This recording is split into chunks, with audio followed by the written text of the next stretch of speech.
Hey everybody, it's Pastor John. We are here today to talk about week 2 of our Being Challenge. Now I hope you had a lot of fun this weekend. I did.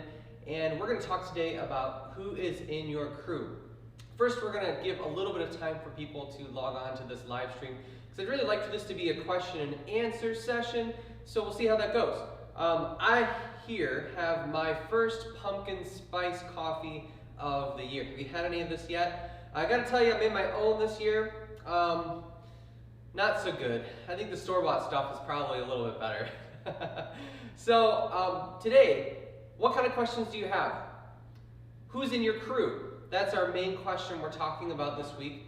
And hopefully through this workshop, you've been working through who is actually in your crew, because we're not made to be here alone. So if we have some people watching, send in your questions. I'm going to check them right here as we go along. All right, we're not made to be alone. Easy, right? That seems to make a whole lot of sense. Now, when we talked about that on Sunday, we helped make sense of it by talking through this, Dunbar's numbers, right? This is the number of people that you can know in your lifetime right now. Not cumulatively through your lifetime, but the people that you know right now. You know about 150 people, and they go in increasing levels of intimacy. 100 to 30 to 10 to 12 to 2 to 5. So these people you know really well, kind of well, somewhat well. Makes a lot of sense. Jesus did the same thing. He had 3 innermost disciples, the 12 who learned and followed from him, the 72 whose names, most of whom we do not know today, and then the crowds whom he taught. So Jesus understood this as well, that we can only know so many people. And as I was thinking about that on Sunday, and we didn't talk about this, but as I was thinking about it in my life, as I was analyzing who is in my crew, the fact that we can only know so many people gives me some hope. Because as somebody who loves to know as many people as possible, who likes to have lots and lots of friends, and who likes to make connections with others all the time, sometimes it's a little burdensome to think, well, I don't remember that person's name, or I don't remember what was going on in their life the last time we talked. What this tells us is that you're made to know about 150 people really well. So just stick with those. Like, you can do what you can do within the bounds and limits that God has given to you, so go for it. I mean, just dig into those 150 people. I think that's why we've been asking you to write down who these people are. Who's in your 3? Who's in your 12? Who's in your 72? And who's just part of the crowd?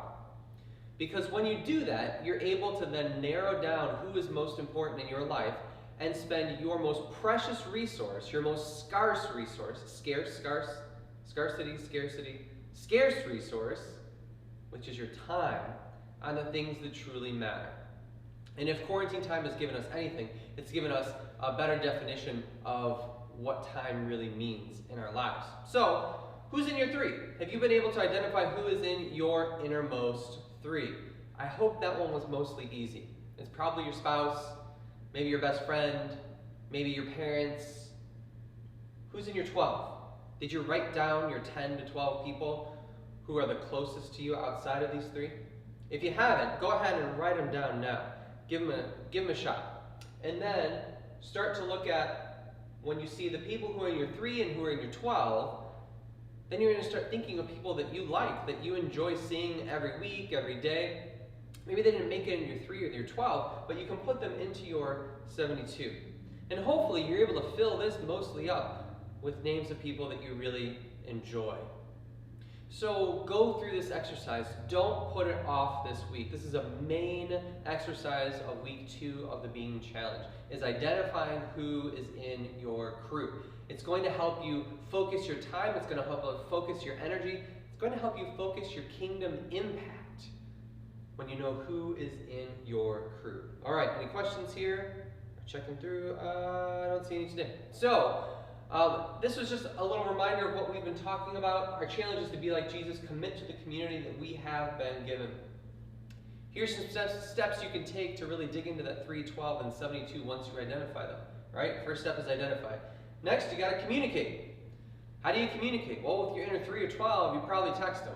It's an easy thing. Go back and forth. You might see them every day. Make sure you say hi. Make sure you are checking. Make sure you are taking an interest in their lives. For your 72 or your crowd, it might be an email. It might be, some kind of social media message. It might be something that might be a little less intimate, but check in with them. See how they're doing. The next thing that you're going to do once you've identified that crew is to imagine what your future is like within that crew. And this is where the challenge takes a turn. Because part of this is to help you understand the role that Jesus plays in your life. To see where he's active, to see what he's doing in your life, to see where he may be calling you to make an impact in others' lives. See what's happening in your crew. Do the 3 people in your innermost circle follow Jesus actively? Is that part of their foundation? If not, what kind of future could you build within that 3? What kind of influence could Jesus have through you to help your people, your innermost, most beloved people, know and love and follow Jesus? What about your 12?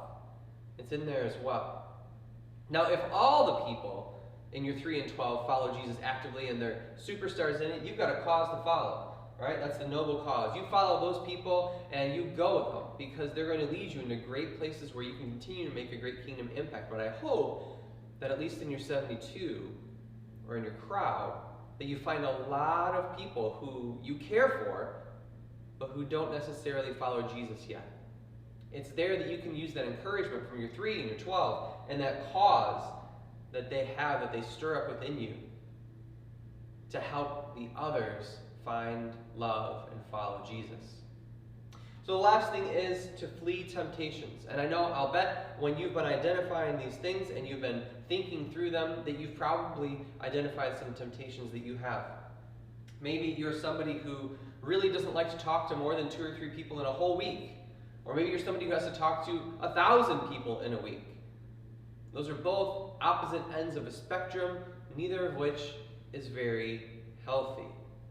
Remember, this 150 number is a ballpark, but it's an idea that there is a limited number of people that you can have influence with, that you can have a relationship with. Dig into those. Find those. Expand your circle if you think that your number you sit at is usually much lower. Tighten your circles if you think all the world needs to know everything about you. It's within these times and these relationships that you can have a huge impact. Don't worry, the other people that you might have to chip away from your list, God will bring up other people to be Jesus in their life. He will bring other people around them. But you can only do what you can do. We've seen in this quarantine time how easily burnout affects us all. We've seen easily how anxiety really builds in not only our lives, but the lives of our children. It's absolutely amazing how much anxiety is messing with kids in high school and college, so much more so than it was when I was there. Now, we were anxious and we had all kinds of things going on and it was tough, but it's a little bit different these days. They feed off of us. They feed off of their grandparents. They feed off of the society that they see that is so anxious to be doing everything that they possibly can. And this reminder of identifying our community shows us, A, that we have a community, B, that we are greatly and dearly loved by our community, and C, that our community is finite. There's only so many people that we know, and that's okay. Because we can really dig into those relationships, spend our time, our care, our attention, and our love right there. And I hope, that will help lessen some anxiety in your life today. So, week 2 of the Being Challenge, we've been challenged to identify our crew, who's in our crew, who's in our community, and then to do these things. Communicate with them. Imagine what your future is going to look like, maybe by Christmas time. What can you change? What can happen by then? To find a noble cause that will feed your soul, to work with these people alongside, and then to flee the temptations that will inevitably arise. So I hope this has been helpful to give you a little overview, a little recap of what we're talking about this week, a little encouragement to finish up that workbook. The Being Challenge is a great tool to help you follow Jesus a little bit more. So it's Pastor John from Crosspoint. Enjoy this week. Get going, and I hope that you know that you are loved, that you are enough, and that you are never alone. All right, we'll see you guys on Sunday.